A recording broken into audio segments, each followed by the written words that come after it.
Hi guys, അപ്പോൾ നമ്മുടെ ഇന്നത്തെ വീഡിയോ എന്താണെന്ന് വെച്ച് കഴിഞ്ഞാൽ ആക്ച്വലി ഞാൻ ഈ വീഡിയോ എടുക്കാനായിട്ട് തീരെ പ്രിപ്പയർഡ് ആയിട്ടല്ലായിരുന്നു. ചുമ്മാ ഇങ്ങനെ നടക്കാൻ പോയപ്പോൾ നമുക്ക് മാംഗോസ്റ്റിൻ കിട്ടി തൊട്ടടുത്ത പറമ്പിൽ നിന്ന്. ഫ്രഷ് ആയിട്ടുള്ള നാച്ചുറൽ ആയിട്ടുള്ളതാണ്.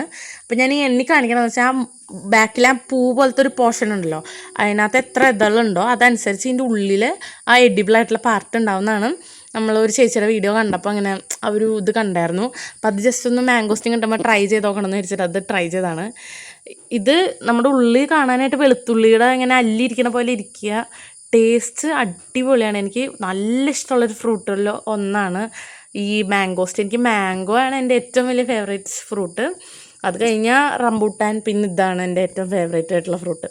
ഇതിൻ്റെ ടേസ്റ്റ് എന്താണെന്ന് വെച്ച് കഴിഞ്ഞാൽ ഒരു ബനാന, മിൽക്ക് ഒക്കെ ഒരു ബ്ലെൻഡഡ് ആയിട്ടുള്ളൊരു ടേസ്റ്റ്. എനിക്ക് ആദ്യം ഇങ്ങനെ വയലിട്ട് നമ്മളിങ്ങനെ ചപ്പുമ്പോൾ ഒരു മിൽക്കി ഫ്ലേവർ എനിക്ക് കിട്ടാറ്. അപ്പോൾ എല്ലാവർക്കും എങ്ങനെയാണെന്ന് അറിയില്ല. ഇത് എൻ്റെ സ്വന്തം വിലയിരുത്തലാണ്.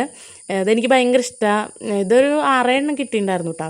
ബാക്കി അവിടെ എടുത്തു വെച്ച് അച്ഛനമ്മയ്ക്കും വേണ്ടതുണ്ട്. ഇതിപ്പോൾ ഞങ്ങൾ പുറകിൽ വീടിൻ്റെ ഇവിടെ അമ്മൂമ്മയുടെ സാരി വെച്ച് തൊട്ടി കെട്ടിയിട്ട് അതിനകത്ത് വന്നിരിക്കുക. വൈകുന്നേരങ്ങളിൽ അവിടെയാണ് ഞങ്ങൾ ചിലവഴിക്കണം. അതാണ് ബാക്ക്ഗ്രൗണ്ടൊക്കെ വ്യത്യാസം. എനിക്ക് ഭയങ്കര ഇഷ്ടമുള്ള ഫ്രൂട്ടാണ്. നിങ്ങൾ ആരെങ്കിലും ഇത് കഴിച്ചിട്ടുണ്ടോ എന്ന് പറയണം. ഇതിന് വേറെ പേരെന്തെങ്കിലും ഉണ്ടോ എന്ന് എനിക്കറിയില്ല കേട്ടോ. മാംഗോസ്റ്റിൻ എന്നാണ് പൊതുവേ നമ്മൾ പറയുന്നത്. ഇനി നാട്ടിൽ വേറെ ഭാഷ വല്ലതും ഉണ്ടോ എന്ന് എനിക്കറിയില്ല. അപ്പോൾ ഇങ്ങനെ അത് കിട്ടി വൈകുന്നേരം ഇത് ഞാവൽ പറിക്കാൻ പോയപ്പോൾ. അപ്പോൾ ഇങ്ങനെ ഇത്രയേ ഉള്ളൂ ഇന്നത്തെ വീഡിയോ. നല്ലൊരു വീഡിയോ ആയിട്ട് കാണും വരെ ടാറ്റാ.